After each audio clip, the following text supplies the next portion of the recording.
fronts. The rainfall mostly light and on and off as it moves through Scotland, Northern Ireland, Western England and Wales during the morning. And there'll be a lot of cloud associated with them, with a lot of low cloud covering the hills in the west and the south. But for East Anglia and the southeast, we keep the bright skies and temperatures of 13 or 14 Celsius. Northern Ireland, Western Scotland also brighten up by the end of the afternoon, with again 12 to 13 Celsius. In between, a lot of cloud cover, outbreaks of rain, and 11 or 12 degrees will make it feel on the cool side. Those outbreaks of rain slowly trundle eastwards through the evening, reaching East Anglia and the southeast by midnight. And then they clear into the North Sea overnight, but linger for the far northeast of Scotland into the start of Thursday. Otherwise, we keep the cloud cover, and so actually it's going to be a frost-free night for the vast majority. But it's going to be a grey start to the day once again on Thursday. Rain slowly clearing North Sea coasts, persisting across Aberdeenshire, Caithness, Orkney and Shetland. But brighter skies emerge elsewhere, albeit with some heavy showers developing. Those showers will be thundery in places. Heaviest downpours expected towards the southeast before it dries up for the Easter weekend.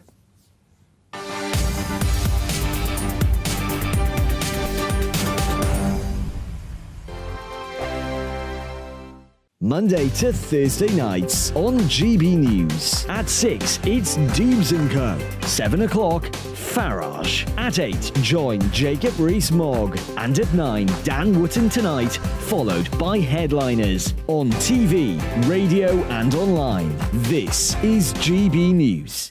First and foremost, I am a GB News fan, and I was before I was working here. Just love the fact that we're asking the questions that a lot of establishment media won't ask. With a bit of a twist, we not only want to inform you, but we want to keep you entertained. It's worth the drive because you get in and the team's all ready and waiting, they're itching to go, and it's a proper little family. GB News is the people's channel. It's the audience that makes the programme sing. We're giving our viewers and our listeners a voice.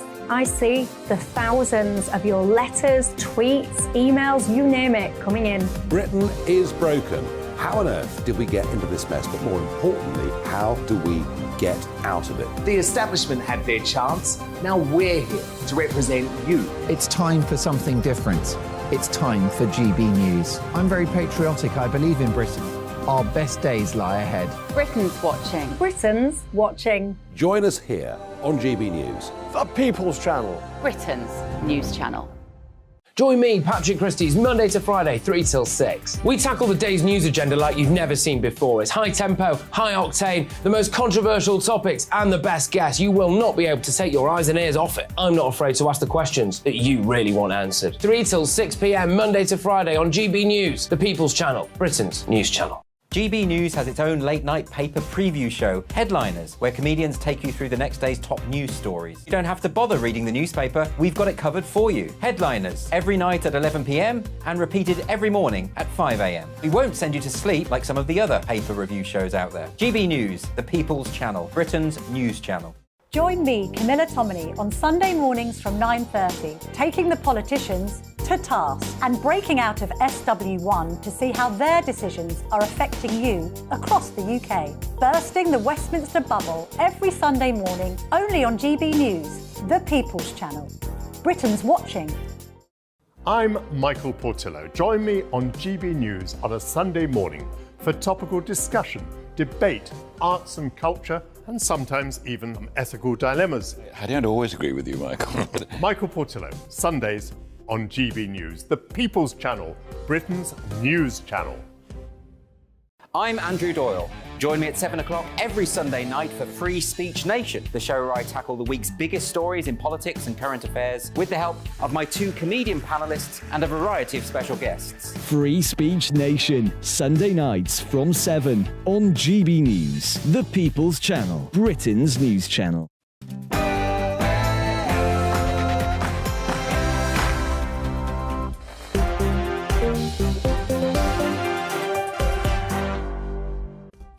Hello there, it's 6 o'clock. I'm Michelle Dewberry, and this is Dewbs & Co. Coming up tonight, the NHS being free at the point of use. Has that turned us into a bunch of lazy so-and-sos when it comes to protecting our own health and keeping us as well as we can be? Apparently, we're taking it for granted. Is it time then to start charging for it? And over in Manchester, Andy Burnham, he's saying that more needs to be done to basically tell the story in Manchester of how slavery has helped shape the city. Is it? Do we need to do more? Or actually, what we need to do is start looking forwards rather than backwards. Your thoughts on that? And as a mother to a 2-year-old boy, I am absolutely sickened again today when I see yet another 2-year-old murdered by the very person that was supposed to care for her. Is it time now to bring back capital punishment and finally give the death penalty to those that murder children? I say yes. What says you? And if you're switching on saying, what about the big orange guy, Michelle, Donald Trump? What is the latest with him? I want to see what's going on. Worry not, everybody, because he is due in court about 7:15 at UK time, and we will not be missing an inch of it. You can see the scene there. We're actually waiting for him to leave to head over to that courtroom as we speak. If there's any developments, you will be the first to hear about it. So before we get into all of that, let's bring ourselves up to speed with tonight's latest headlines.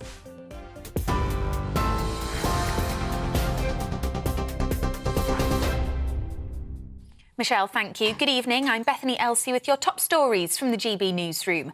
Donald Trump is calling for his case to be moved to a different venue, claiming potential bias, saying he faces a kangaroo court.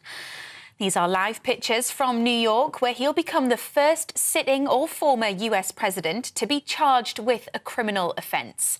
Trump was indicted over alleged hush money payments to the adult film star Stormy Daniels during his 2016 election campaign. His lawyer says he will plead not guilty.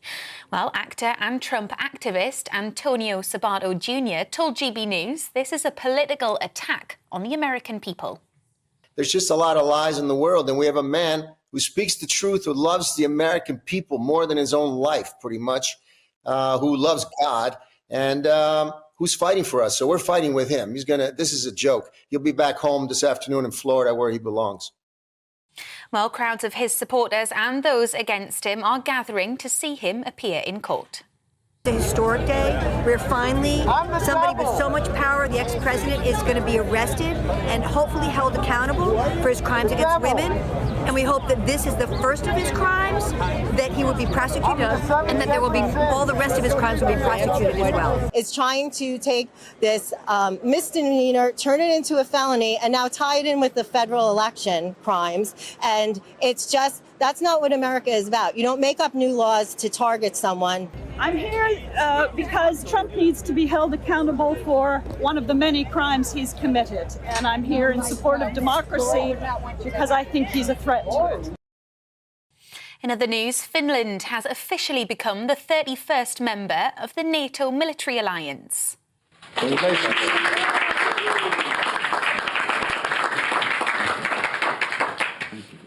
The expansion triggered by the invasion of Ukraine roughly doubles the length of the border that NATO shares with Russia. The Kremlin is warning the move raises the risk of conflict and has threatened to take countermeasures. NATO's Secretary-General celebrated what he called the fastest accession in the organization's history. This sends a clear message that every nation has the right to choose its own path, that NATO's door remains open and no one can close it with force or coercion. NATO is a community united by our values: freedom, democracy and the rule of law. We stand together, we protect and defend each other, all for one and one for all. A mother and stepfather have been convicted over the death of their toddler. 2-year-old Lola James was attacked in her home in Haverfordwest in Pembrokeshire back in July 2020. She died in hospital 4 days later after suffering catastrophic brain injuries. Kyle Bevan was found guilty of murder and Sinead James guilty of allowing her death. They'll both be sentenced later this month. TikTok has been fined £12.7 million by the Information Commissioner's Office for misusing children's data. The data regulator says up to 1.4 million children under the age of 13 were using the app in 2020, which goes against the company's own terms of use. UK data protection law also requires the platform to seek consent from parents of young users. The Home Secretary could face a legal challenge over plans to house migrants on a barge. The government is expected to announce that a leasing agreement has been reached to use the Bibby Stockholm in Dorset, which can accommodate more than 500 people. The move, designed to free up hotels, will reportedly cost taxpayers more than £20,000 a day. The Immigration Minister, Robert Jenrick, has been disqualified from driving for 6 months. The MP for Newark was caught travelling nearly 30 miles per hour faster than a variable speed limit on the M1 in August last year. He was also fined more than £1,600. Halving social care funds in England has been described as a betrayal, with the Labour leader accusing the government of breaking promises. In December 2021, at least £500 million was pledged to help transform support for the social care workforce. That's now been cut because of rising costs and trouble recruiting staff. But Social Care Minister Helen Whatley denied reducing funds and says the reforms are necessary. We're not taking any money away from social care. All the money that was allocated for social care is going into social care. We made a historic commitment to social care at the autumn statement, up to £7.5 billion going into social care. And today what we're doing is announcing the next steps on our social care reform. So taking forward really important reforms to adult social care, at the heart of which actually is the workforce, and making sure that the care workforce has the recognition and status it deserves. And the government is setting out a new plan to ensure a clean and plentiful supply of water for the future. The government wants to see more investment from water companies, as well as tougher enforcement for those who pollute. It could also ban plastic in wet wipes and introduce restrictions on substances in textiles, cleaning products and paints. You're up to date on TV, online, DAB+, radio and TuneIn. Now it's back to Michelle.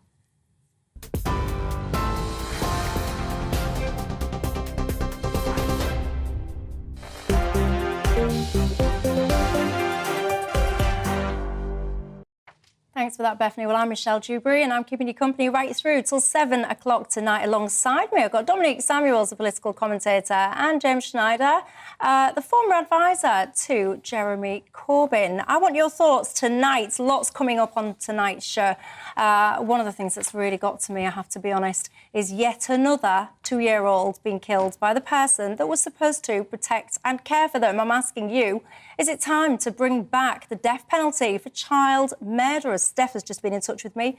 She's saying if you don't give these people a death penalty, sterilise them so that they could never, ever have children again. What do you think to that? I'll leave it to you guys to be the judge of it. gbviews@gbnews.uk is my email, or you can tweet me at gbnews. If you're wondering all the latest of Donald Trump, by the way, you don't need to go anywhere because we are watching, seeing what's going on. He is, of course, due into court about 7:15. So you've got about an hour or so's time. But if anything changes, we'll be straight across it, so you won't miss out. Worry not. Let's talk to matters closer to home. The NHS. It's been stated today that the free healthcare, and I always use the word free, by the way, loosely, because this sentence about being free at the point of use, I mean, come on now, because if you've been working, you paid a small fortune. For example, your national insurance contributions, that's not free in my eyes, but anyway, I digress. A top pharmacy boss reckons that the NHS being so-called free at the point of use makes people reluctant to look after their own health. He's saying, basically, we've got to change the population's mindset and get them to take better care of themselves, he suggests, by way of making them value the NHS more. James, your thoughts? He doesn't have a clue what he's talking about, I'm afraid. I mean, pretty much every country that has healthcare free at the point of use has higher life expectancy and better healthcare outcomes.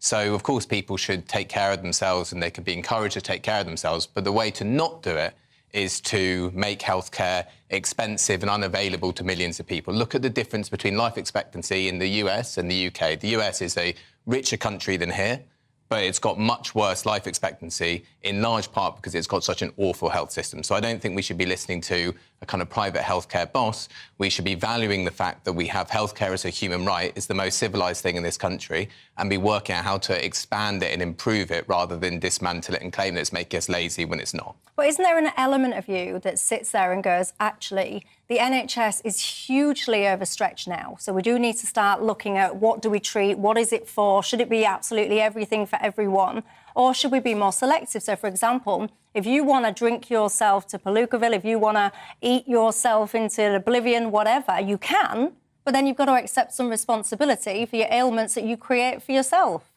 Well, I want that £350 million a week more for the NHS that we were promised back in 2016, to be honest. So I think we could have... The NHS has been underfunded now for 13 years. We should be funding it properly. We should also be removing the private profit that is inside it and instead returning to having a fully national system, because that way we can drive down the prices that we're paying for medical equipment and for medicines. Dominique?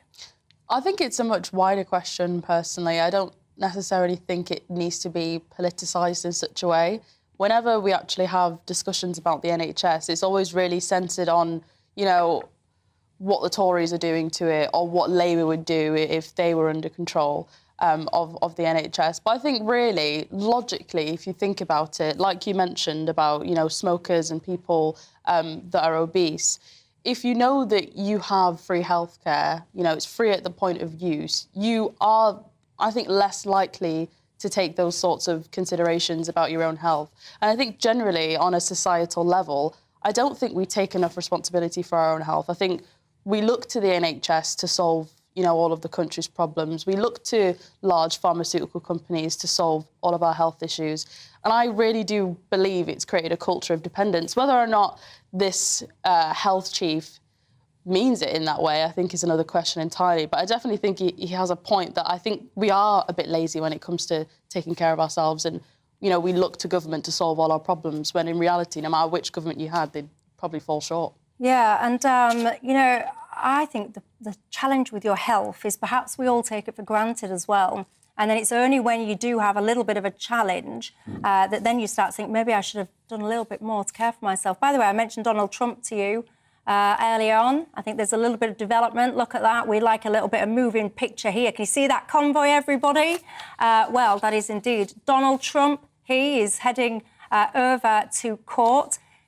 Initially, of course, to learn what the charges against him actually are. We don't know what that is yet. What do you make to this whole Donald Trump set? Let's be honest, is a little bit of a media circus now, isn't it? What are your thoughts on it, James? The biggest convoy in the history of the world. That's what I can see from that. No, we don't know what the charges are. So either if it's going to end his political career, well, then that's that. But if it doesn't kill him, it will make him stronger. It gives him more of a victim narrative.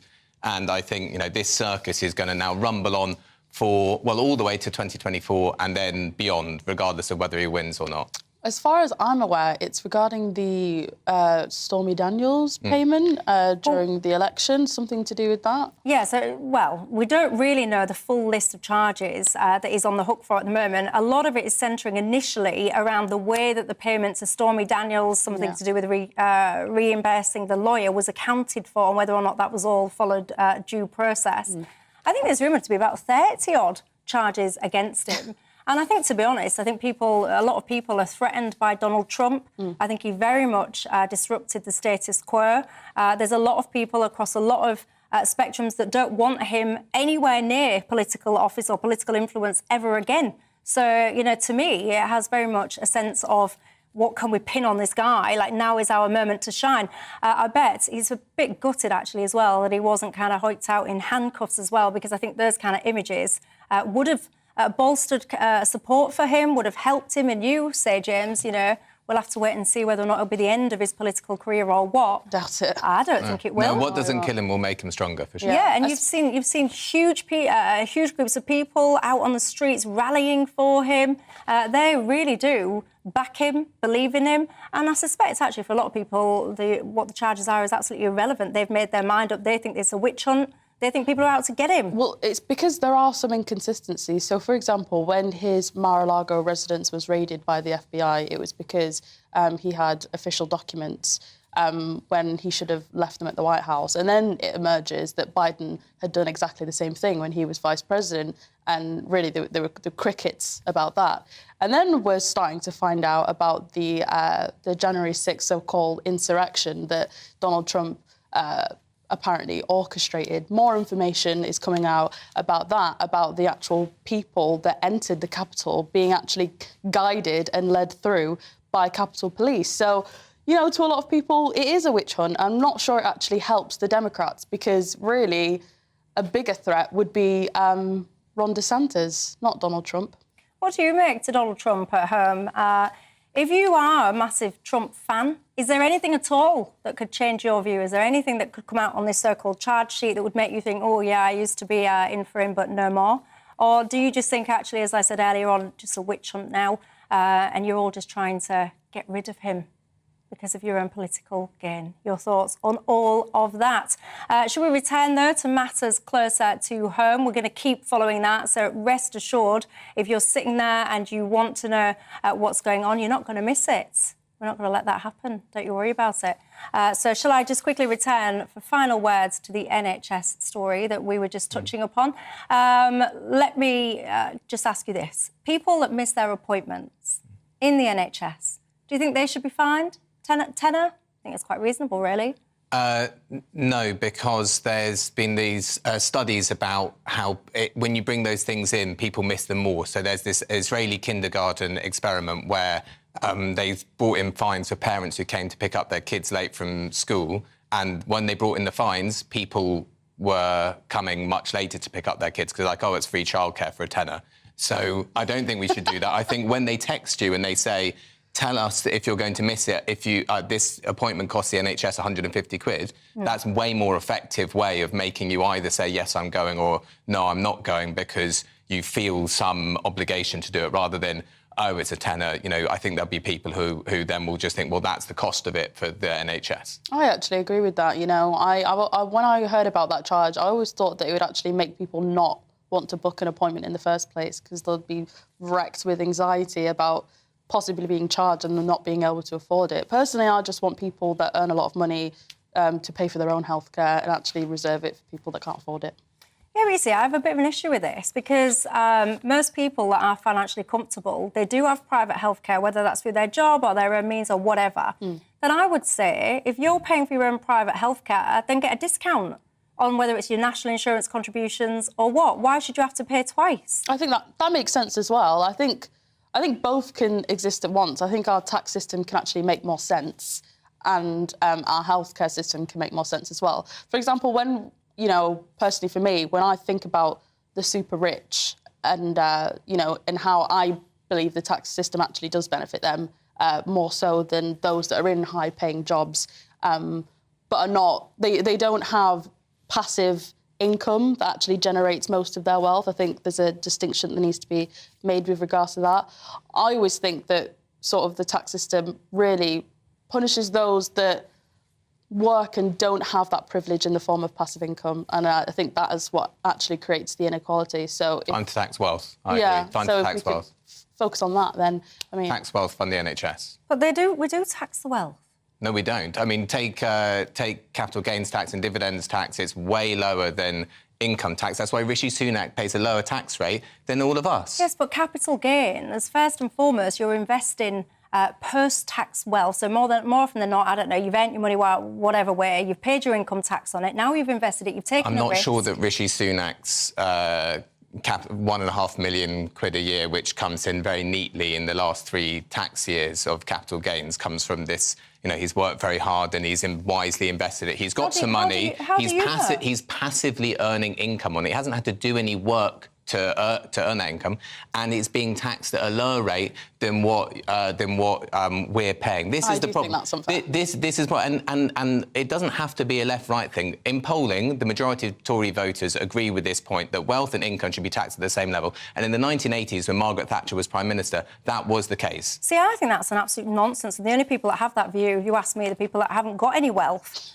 Because when you maybe. I think they're more likely to I do. think that. I just sit there and I think everyone wants everyone else to pay a little bit more tax. Personally speaking, I think everyone should, if it was me, I'd try and pay as little tax as I could possibly legally, I hasten to add, get away with. Which sane-minded person wouldn't? I don't know. You tell me. I'm going to take a quick break. When I come back, we'll have the latest on Donald Trump. I'll have some of your reaction to that story and to the NHS.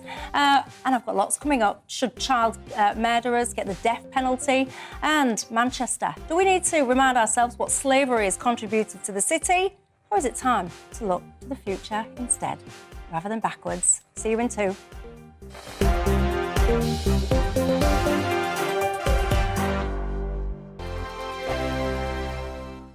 It's all about family, being in people's living rooms, all the interaction and getting to know who our viewers and listeners are. When I was young, my dad used to say, no, stop arguing. I wanted an outlet that would enable me to give my opinion. People are going through a really hard time right now, and I know that you don't feel like you're being listened to by the establishment. I came to GB News because it's the People's Channel, and I want the audience to have their say on the events of the day. We're dynamic. We do something different. Democracy shows that the wisdom of the nation is in its people. I get to travel to find out what the story is from a personal perspective. The British people aren't fools. We know when we're not being told the full story. We've got to work out how Britain moves forward from this. It's the best country in the world. The establishment had their chance. Now we're here to represent your views. Britain's watching. Britain's watching. Britain's watching. We're proud to be GB News. The People's Channel. Britain's news channel.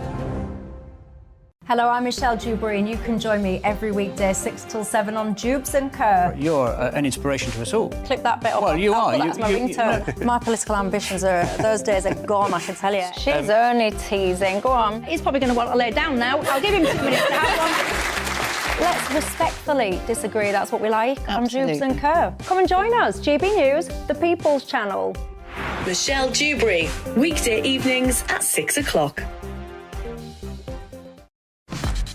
Start the day with GB News. We catch up on all the big stories you didn't hear the night before. And take a look at what the world's talking about this morning. That's right, Monday to Thursdays from 6 o'clock. It's Breakfast with Eamon and Isabel. Straight after breakfast, join us, Bev Turner and Andrew Pearce. We're going to take you through till noon. We'll be tackling the big topics of the day, including the things that the other channels just won't talk about. If it's happening here. Wake up to mornings on GB News, the People's Channel. Britain's news channel.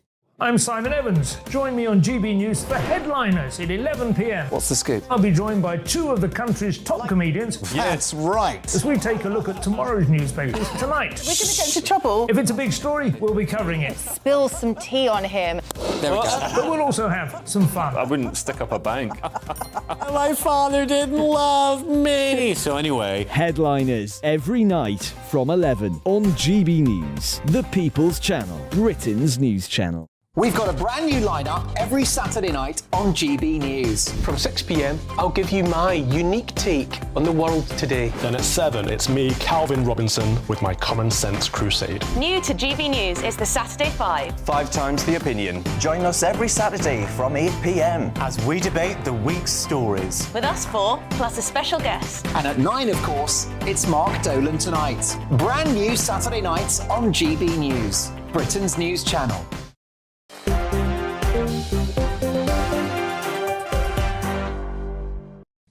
Hi there, I'm Michelle Dewberry, and I'm keeping you company right through until 7 o'clock tonight, alongside me Dominic Samuels and James Schneider. Welcome back, everybody. Donald Trump, we've got a live stream in case you're wondering what's the latest with him. We are, of course, watching Donald Trump and his convoy, his entourage, I suspect.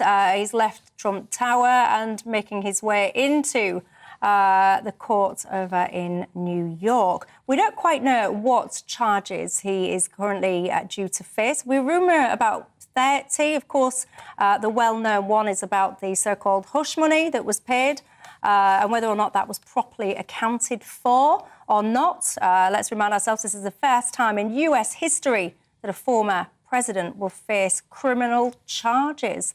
Any of you that were sitting there waiting and hoping for pictures of Trump in handcuffs will be sorely disappointed. That's not happening. Much to, I imagine, his annoyance, because images of him in those handcuffs, I'm sure, would do very well.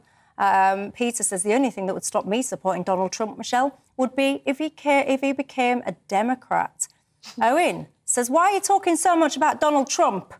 He's irrelevant to the UK at present. Well, I've got to be honest with you, Owen, I actually find all this quite fascinating because there's this whole kind of mindset in politics, and I would say it's in this country as well, where you have these kind of outsiders that are not allowed to upset the apple cart. And if you do, if you dare, if you have the audacity to get into politics, then many people will turn against you. And I think we see it in many different countries. This one being a very, very real example over in the States. Any comments that anyone wants to make on that before we head off and move on and talk to matters in Manchester? Well, Manchester, eh? Sorry, what was you about to say? Well, I am from Manchester. Yes.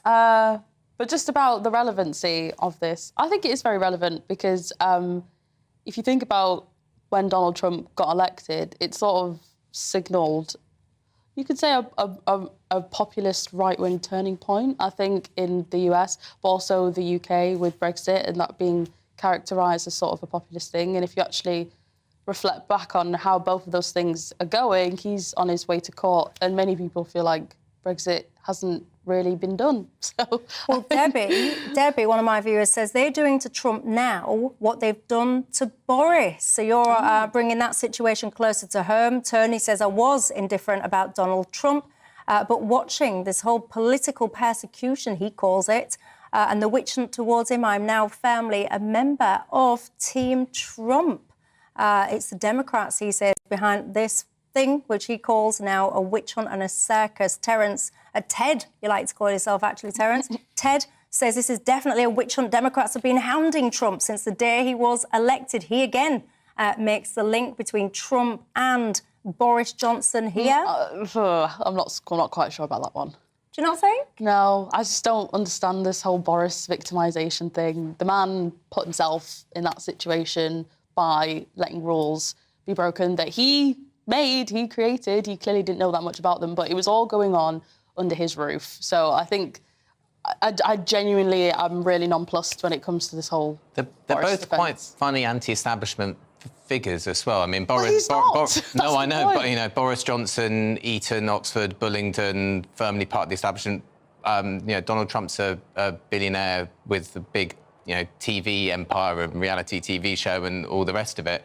You know, they're funny figures to be supposedly leading the anti-establishment insurgency. But I think the difference and the defence I will have of Donald Trump is when he was in office, whether you agree with any of the things he did or not, take the wall, for example, he genuinely made efforts to drain the swamp, as he put it, and genuinely made efforts to push through the policies that he was elected to push through. Whereas with Boris Johnson, he had his manifesto pledge, and then he just seemed to be going all over the place, plunged the country into various lockdowns, which he clearly didn't support if you look back at all the text messages that have been unearthed. People think that vindicates him and sees, oh, you know, he was against the lockdowns. No, it means he's weaker, actually. It makes him look worse, because if you're a leader going through policies that you don't truly believe in, I think that makes you a weak leader, not fit to be Prime Minister. But then again, even with all of the, you know, with the Ukraine war, with his obsession with net zero, I just think he's been a massive disappointment. So I genuinely don't understand how people still support him. Genuinely. I mean, a lot of people do. Trump didn't do a lot of the things that he said he would do when he was standing for election, and then did some things that he said that he wouldn't do. You know, the biggest single policy he did was the biggest tax cut for big business and the super rich in US history, which wasn't what he was elected on. He was also, in his 2016 programme, he was talking about... I think during his election campaign, he did mention taxes. I'm pretty sure he did. But he wasn't saying that he was going to give the corporations and the super rich that he was bashing in his election campaign massive handouts. He said he was going to cut them. He didn't. I mean, he didn't say he was going to cut them in the way in which he did, and he said that he was going to do things like have an industrial strategy to bring manufacturing jobs to the US, and so lots of things that he didn't do. Well, I think he and Boris, they've got more in common in that. Well, comparatively, I do think that Donald Trump saw more short-term success than Boris did, 100%, with regards to the economy anyway, with the amount of growth that was seen post-Obama in such a short space of time. You know, one could argue comparatively in terms of how he's managing the economy anyway, he did a better job than Joe Biden. I mean, no one is really happy with Joe Biden at the moment. I think he has actually a lower approval rating than Donald Trump. Gordon has said, hang on, who's your viewer? Saying, why is this relevant to the UK? Have you all forgotten about your Donald Trump's Scottish connection? Do the Scots not matter? Oh, and Joe Biden's Irish, remember? that's what Gordon's. That's Gordon's point. Again, lots and lots of people getting in contact, likening again. Lots of you. This whole thing to Boris Johnson. AT says, Michelle, you've hit the nail on the head. Thank you. Outsiders are not welcomed. I maintain that. I think there's an element of this. I think politics, it's such a closed shop, and I feel certainly that is, you know, you've got to be a certain kind of person to be welcomed and accepted. Gail says that she voted for Donald Trump in 2020 and she will definitely vote for him again. There you go. Keep your thoughts coming up. After the break, I will be talking to Nigel Farage, by the way. He's got an entire hour dedicated to the Donald Trump situation. And I also want to bring back matters closer to home as well and ask you whether or not child murderers should face the death penalty. Don't go anywhere. I'll see you in 2. Coming up this week, a very special GB News Easter programme. We are invited during this short time to enter into the passion, death and resurrection of Jesus Christ. It's an invitation to take part in the most important part of the Christian life and explore the meanings of charity and faith. Happy Easter. Alleluia. The meaning of Easter with me, the Reverend Calvin Robinson, this week on GB News, the People's Channel, Britain's news channel.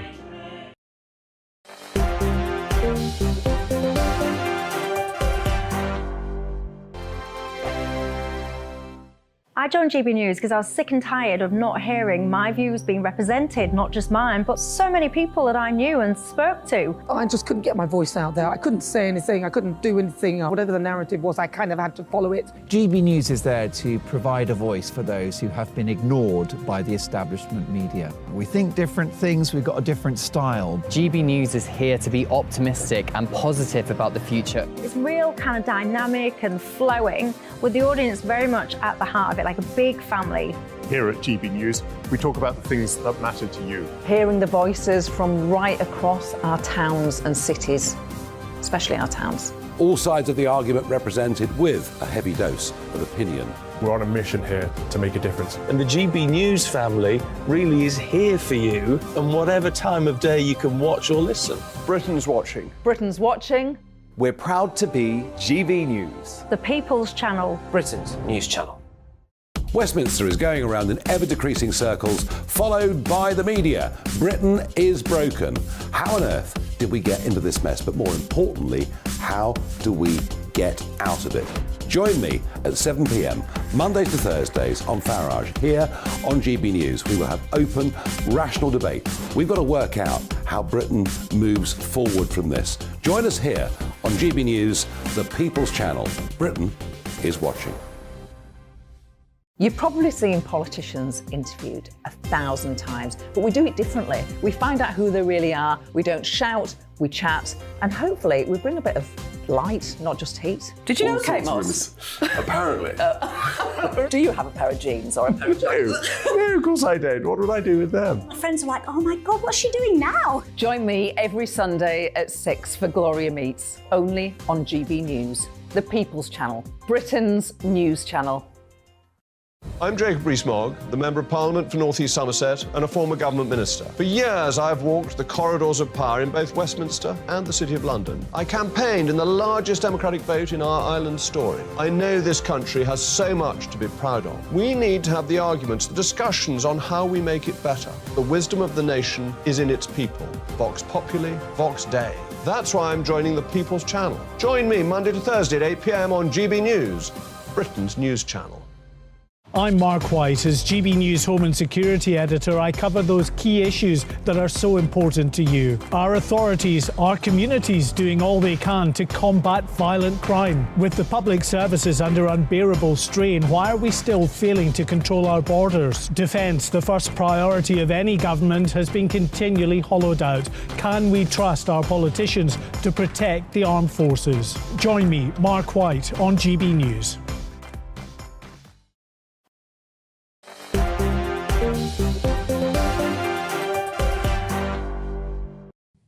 Hello there. Donald Trump is appearing in a Manhattan court tonight. 7:15 approximately our time. His lawyer says that he will plead not guilty to the charges. I quote, very loudly indeed. Nigel Farage will be covering it exclusively in his show at 7 o'clock tonight. Nigel, a Trump special.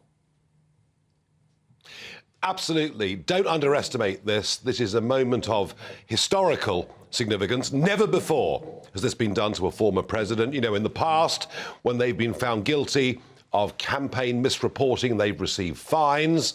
In the case of, say, Bill Clinton, when he lied under oath about Monica Lewinsky, well, he got a pardon, as did Richard Nixon. But in this case, no, the Democrats and a very, very political prosecution team and jury in New York are going after him. And why does it matter so much? Well, this has the potential, frankly, to tear America apart. And if that happens, that affects the whole of the Western world. This isn't Donald Trump under trial. This is America, the American Constitution, due process, and possibly even the whole ordering of civil society in America. The stakes are simply enormous. Let me ask you this before I let you go. Lots and lots of my viewers are writing in and they are saying that they see similarities with what's going on with Trump to what happened to Boris Johnson. What do you think to that? No, Boris Johnson faces no criminal charges whatsoever. He's been before a parliamentary committee because he misled Parliament. He admitted he misled Parliament. Whether he did it knowingly is the question. There is no comparison between that and the possibility of an American president going to prison. Well, there you go. That told my viewers. Nigel Farage, a Trump special at 7 o'clock. Don't go anywhere for that. Right, as a mum to a 2-year-old, there is a story that sickened me today in this country. Yet another child, this time a 2-year-old little girl, murdered by the person that was supposed to protect her. I mean, when I start looking at some of the details of these cases, absolutely, it could make me cry, actually. It really brings in upset, fury. I get so frustrated when I read these kind of comments about social services. Could they have done more? We're going to learn lessons, all the kind of tripe that I know will follow in the days and weeks to come. And it gets me thinking, Dominique, people debate and discuss the death penalty frequently. But when I hear cases like this, I think it's time, actually, to bring back capital punishment for child murderers, the kind of people that take pleasure, it would appear, torturing children. Look, it's controversial, although with regards to the murder of children, I'm not really sure why it's controversial, and I've always held this view that if you murder a child, and we know that you murdered the child, you admit to murdering the child, there's a stack of evidence against you where we know for certain that this sort of act, as well as rape of a child as well, has been committed. I think that capital punishment should indeed be a route that we consider. And according to polling, the majority of the public actually agree with that as well. When we think about what prison is used for, prison should be a source of rehabilitation for people, for them to, sort of understand their crimes, learn from them and be released back into society. Someone that murders a child or someone that rapes and murders a child, for example, I know that's not the case with this particular one, but we hear about these instances all the time. I don't think there really is a point of rehabilitation for those people, and I think that we'd save a lot of money time and also effort for the families that have to deal with these sorts of crimes themselves, the actual emotional effects of them. I think it'd be easier if these people just receive capital punishment, in my opinion. Yeah, the only thing that makes me waver a little bit, because I am quite resolute on this, I just don't want these people around. And I think, why should I, as a taxpayer, have to part fund the existence of these people? I think they're disgusting, lowest of the low. The only small part, and I don't think you'll like this, James, but the only small part is that there's a little part of me that thinks, actually, get them in prison and make their lives hell for as long as their miserable existence continues on this earth. Where do you stand on it? I understand the fury when you read about stories like this. Absolutely, and the details are absolutely horrible. But I think the focus shouldn't be on our fury, but on what is going to make these kinds of things less likely to happen. And so you say social services could do more. In this case, he's a heavy drug user. So there could be things that are done there. There's domestic abuse also in the picture in this case. So all those things where people say this service could have done more, that service could have done more, those really could have done more. And I think looking into those areas is going to make these cases, less likely to happen. There might be 1 fewer, 2 fewer, 3 fewer of these horrible cases. And so that's why, rather than maybe it feels like a release to say, OK, fine, that's how we're going to deal with it. It's not going to be focusing actually on the lives of very, very vulnerable people, and that's what that's what the focus should be. So first of all, it's like, who's it for, and is it going to help? So if there isn't any evidence that it's going to make it less likely to happen, and we should be focusing on other things, I think we should do that first. Then there's a separate point about, now we have got rid of capital punishment, should we just leave that there and not try to bring back in a whole institution and new rules around it and all the rest of it? And on that point as well, I go on no, let's leave things where we are. The punishment of life imprisonment is a suitable punishment for... Is it, though? Well, I mean, this is the thing I struggle with. I understand where you're coming from, and I think that there would be so many complexities with regards to bringing back capital punishment, and there are some dangers. So, for example, one might think that a terrorist deserves capital punishment. I personally don't agree with that, because I think that the definition of terrorist can be changed over time, and it may be used against political opponents, for example. So I understand that there are complexities with it. But at the same time, when I look at the idea of prison, I mean, what do you see prison as? Do you see it as a source of rehabilitation for people that can be rehabilitated, or just punishment? I think that's a very good question, and I might throw it open to you guys in the break, as well as to these guys back in the studio. What is prison for in this day and age? What does anyone gain, actually, from keeping some of these people the lowest of the low? I've got a 2-year-old child, and when I hear about a 2-year-old child having 101 ailments, injuries to her body, plus a catastrophic brain injury. If someone did that to my child, well, it's not suitable for television what I'd do back to them. But why should we have to pay to keep them safe and well and fed and watered and gymmed up in prison? Why? What is the purpose of prison? That's Dominique's question. I'll throw it open to you. Get in touch with me, GBViews at gbnews.uk is how you reach me. You can tweet me at Michelle Dewbs. Don't go anywhere. Give me your answers and we'll go through it in 2.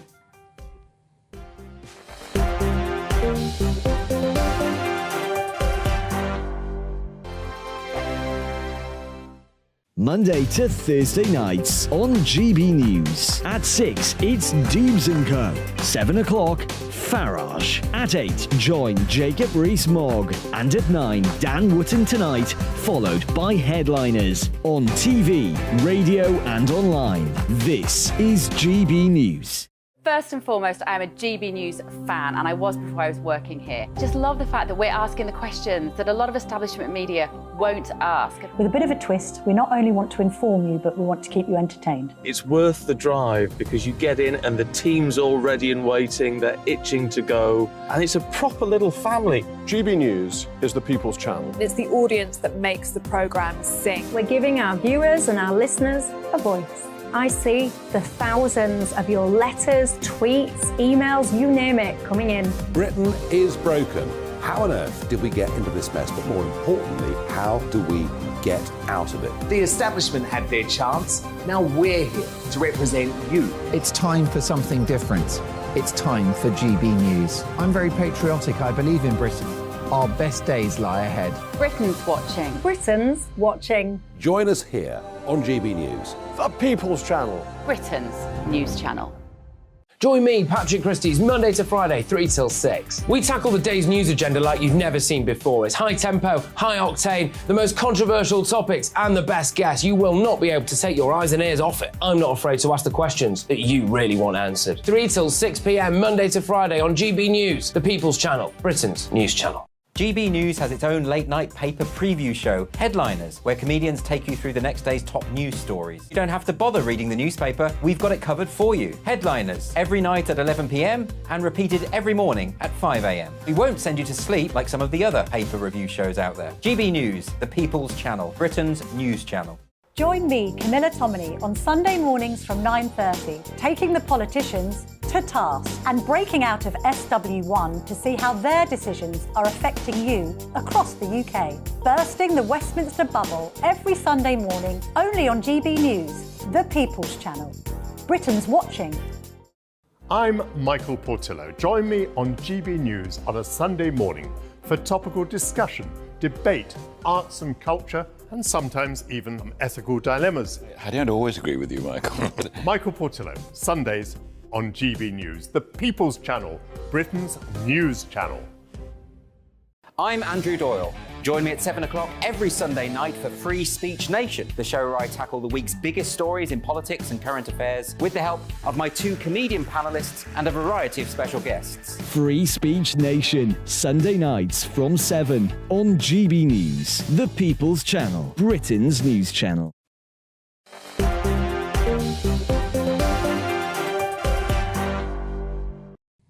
Hi there, I'm Michelle Dewbs and I'm keeping you company right through till 7 o'clock tonight. Alongside me, Dominique Samuels and James Schneider keep me company. You are looking, if you're watching as opposed to listening anyway, you're looking at live footage. Donald Trump, as we've been following, he left Trump Tower, made his way over to the courthouse in Manhattan, where he has now been formally arrested. Of course, we knew this was going to happen. This is kind of due process going underway, but it is quite incredible. This is what we were talking about earlier on. It's the first time in US history that a former president will face criminal charges. He got out of the car, was waving to his supporters in true Donald Trump style, is apparently very loudly going to say that he's not guilty to this. What happens next? Well, immediately he's going to be processed by the officials. He'll be fingerprinted, having his mugshot taken and all the rest of it. And he'll learn as well the charges that he'll actually be facing. Of course, we still don't know the details of all of that yet. It started, of course, off the back of this accusations about hush money, Stormy Daniels. I think that was back in 2006, that so-called rumoured affair. And I think in terms of how he accounted for that money, that is one of the things that will be under scrutiny. There you go. Really divided over in America. Lots of people out on both sides, actually. The true Trumpensians, is that the word for Trumpian, Trump lovers? Not a Trumpensian. A Trumpensian? Well, I'm referring to myself as a Hullensian, so I think I'm just... I'm like overlaying the Ensian bit. James Schneider, you said something that shocked me a little bit in the former break about Donald Trump. What did you say? That Donald Trump is the best political communicator of his US generation. I, of course, don't agree with him on almost everything, but I remember in the 2016 campaign when all the smug sort of establishment political commentators and figures were saying, well, you know, he doesn't know what he's doing. He speaks in a word salad. You don't know what he's saying, all of that stuff. And actually, he communicates incredibly well because he says things like mad, bad, sad. You know what he means. He channels emotion extremely effectively. And if this doesn't, and I mean, I haven't seen anything of the charges that suggest it is going to politically knock him out. If it doesn't, it's going to make him stronger. It builds his victim narrative, and it makes it all about him. And when he's able to make it all about him, he attracts huge amounts of attention, and he generates more support, and he's probably fundraising a lot off the back of this. I think that's what's quite curious about this, because, I mean, surely he's not the first or last politician in history to give people hush money that have a bit of dirt on them. I mean, I can imagine politicians do it all the time. Yes, but there's rules. There's rules that it's about basically But how it's like it was how they're accounted applied. for. Yeah, but they're always applied for a select few people. Like, let's look at, you know, politicians like Bill Clinton, Hillary Clinton, slippery. I mean, the number of rumours that go around about them. If anyone did any sort of proper investigation, you'd probably be able to find something. Or even slippery war criminal Tony Blair, and how he manages to get away with everything and is still able to parade himself around smugly with no sort of retribution. It's always very selectively applied. And I can imagine you probably think Jeremy Corbyn's a similar... Been treated very badly, yeah. I of course agree with that, and another outsider political figure. The thing that sort of annoys me about it's not the rumours about the Clintons say or Trump's accounting that I'm bothered about. It's, like you said, it's illegal wars, it's policies that have led to damaging people's lives that politicians should be held accountable for. And that isn't, you know, that isn't what's happening at all. There's been and it goes beyond the politicians as well. It's also the powerful, you know, the most powerful people in society. You know, no one went to prison for the financial crisis. There's been no criminal charges in any way, shape or form for anybody who took us into the illegal war in Iraq. You know, the list of crimes that get committed against people in other countries and people in our own countries is very, very long, and you know those are not the people that we really see dragged through the courts for their crimes. Occasionally, you might see, you know, Donald Trump. He's not done his campaign accountancy correctly, apparently. But you know, other crimes that are substantially more significant, you're not going to hear about. And that is what's going to work in his favour. His whole narrative about draining the swamp, and in his perspective, this is the swamp. Literally in action, he's being persecuted, which is really, I think, sort of a gift to him. I don't believe anything substantial is actually going to happen with this. I think it's a bit of theatre, if I'm being honest, but it's actually a gift to him because we were discussing Ron DeSantis and how I'm wondering if we are in an era more so of the clean-cut politician now.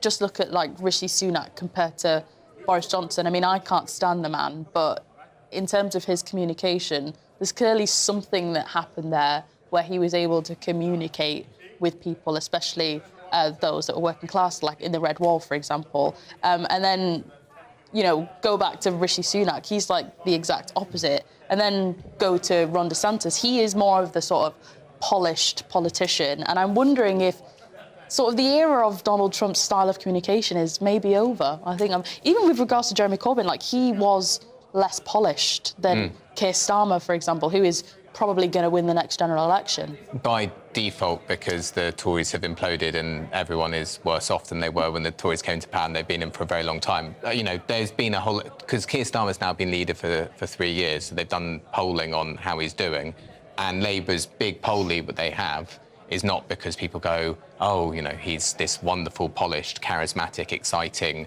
politician with lots of good policies that I want. I mean, at the moment, actually, if you look at British politics, we see a political class that has really no answer to the big problems that we're facing. Oh, yeah.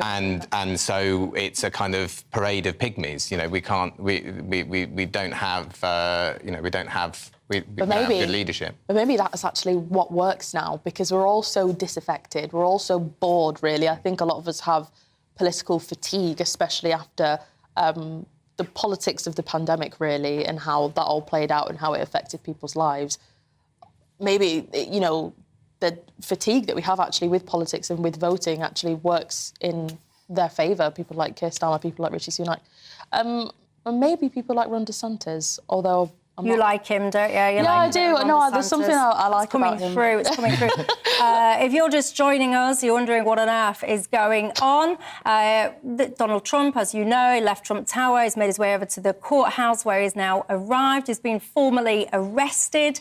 We're seeing lots of the loiterings there, lots of the security detail. I mean, security is absolutely immense, as you would imagine, by the way. And there'll be a lot of disappointed people, of course, because cameras will not be allowed in that court room, so you won't be seeing what's going on in there. What's going to happen now? Well, as I said, formally arrested. He's now going to have his fingerprints taken. He'll have his mugshot taken. We've heard from his lawyer that he will very loudly, I quote, enter his not guilty plea. And then he'll probably be released on bail and head back to Mar-a-Lago in Florida. Some suggesting he might hold a news conference there as well. Nigel Farage will be doing a whole hour on this. Let me bring in you guys at home, if I may. Lots of feeling coming in tonight from many of you at home saying, again, that you feel like this is a witch hunt. Democrats have been hounding Trump since the day he was elected. All politicians lie, says Melanie. Goodness me, that's not a great thing. Many of you saying, well, in fact, actually, I've just lost your name, but you was just in touch then saying, wouldn't it be brilliant if the UK had our own Donald Trump to make Britain great again? And Alan says, be clear, one thing is for sure, Putin would never have dared to invade Ukraine and behave the way that he has if Trump was in power. I think that's quite an interesting point that you make, Alan. Joining us now live from New York, we've got Darren McCaffrey. Darren, good evening to you. Hello, Michelle. Very good evening. From New York, afternoon time here, it is now official that Donald Trump has formally been arrested. The first time a former or a current US president has ever been indicted for a criminal offence. He is a little way down Manhattan now at Manhattan's criminal court, where he's expected in courtroom 15 within the next 30 minutes or so, where he will be formally read out the charge sheet against him. We're not entirely sure of the detail of that charge sheet. It could range from simply one offence up to maybe 30 or more offences. There have been reports today that it could be up to 34 different individual offences that Donald Trump could be charged with, indicted with, if you like. And on the way to that courthouse, as he left Trump Towers here in the last hour or so, he took to the Truth social media platform saying that it was, wow, surreal, they're going to arrest me, can't believe this is happening in America, make America great again. So he'll make that court appearance. It's expected, Michelle, to be in a space of around 15 minutes or so. He is going to plead not guilty. We're told very loudly, plead not guilty by his lawyers. They may well say a word or two as he goes in to the courtroom. We know that there are no cameras in court, so we're not likely to see him in the room itself, but there are cameras just outside the courtroom. And then when the procedure is over, he is free to go. He will be placed on bail and he's going to fly back down to Florida, to Mar-a-Lago, where he's going to address his supporters later on tonight. Well, thanks for that update, Darren.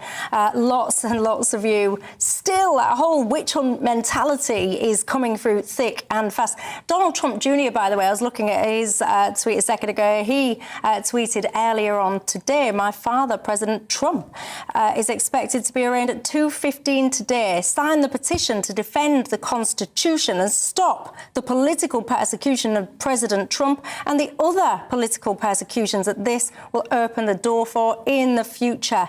Enough, he says. That's Donald Trump Jr. Says if Donald Trump said he wouldn't run for president again, would any of this be happening? No, he says it would all be long forgotten. Who's this? Karen saying, Nigel Farage said that there's a complete difference between Trump and Boris. The fact is, yes, it might be different circumstances, but ultimately the witch hunt continues. This is, many of you as well, saying that the Republican Party need Donald Trump. They need him to continue, to get the focus on him. And so many people, I mean, I can't stress this enough, This is galvanising, Dominique, we've just been touching upon this earlier, it's galvanising the support for him. Donald Trump would always kind of rail so-called against the establishment. So when you see all of this, people are going, yes, he's right, they support him more.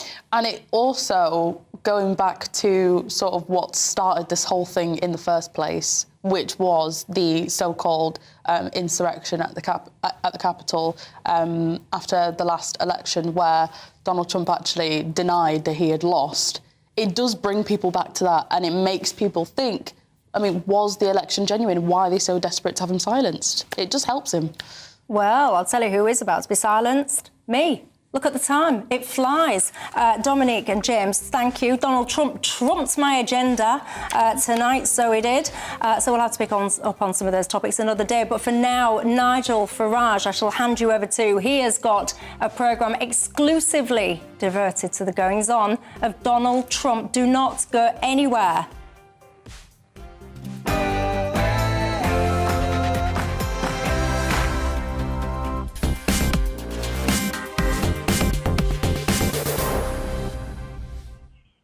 Good evening and thank you, Michelle. Well, the events that are taking place as we speak on Manhattan Island, New York, are indeed historic. Never before in the history of the USA has a serving or former president ever been served with criminal charges. It nearly happened back in the 1970s with Richard Nixon. He was literally on the verge of receiving a criminal prosecution when he stood down, resigned as president, and was then subsequently pardoned. And you might remember that Bill Clinton got into a huge amount of difficulty over Monica Lewinsky and the lies that he told. He even lied under oath and yet was pardoned. In this case, we're talking about a $130,000 payment, which it is said by the prosecution should have been accounted for as an election expense. But remember, the Hillary Clinton campaign funded illicitly the Steele dossier, which turned out to be entirely untrue about Trump, and they were fined. Barack Obama's campaign misreported funds, received the biggest fine yet seen in American political history. The same happened to Bob Dole, who was a losing Republican presidential candidate. Misspending on his campaign. He received a fine. Can you see where I'm going with this? $130,000 against an election campaign in which $1.6 billion was spent is at most a rounding error. And yet, the very highly politicized judicial system in America has decided to go after Trump.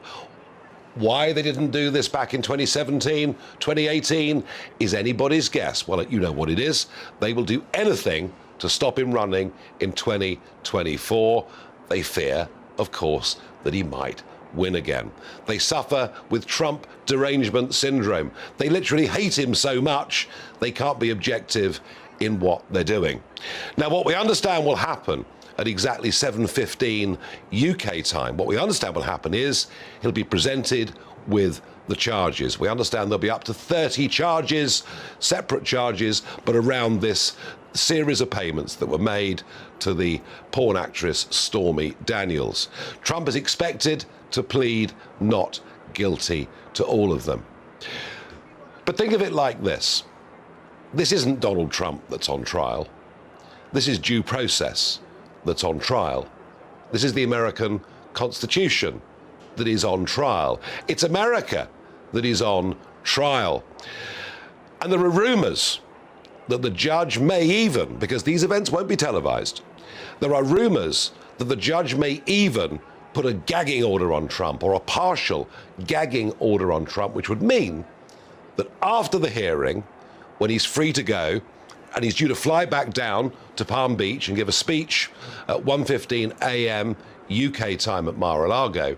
If a gagging order was put on him, he wouldn't be allowed to speak about the prosecution. He wouldn't be allowed publicly to speak about the charges. And if he did, he would then be in contempt of court and could be pretty much immediately arrested. I cannot believe they'd be as stupid as to put a gagging order on him. Because my big fear is this.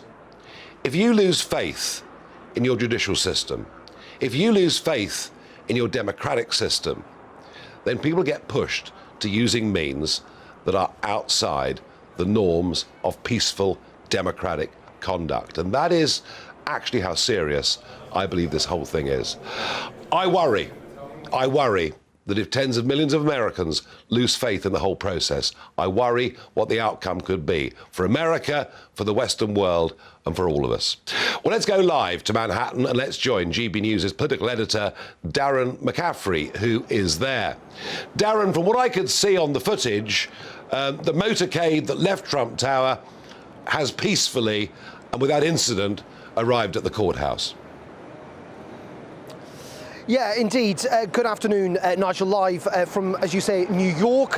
Donald Trump left, about 45 minutes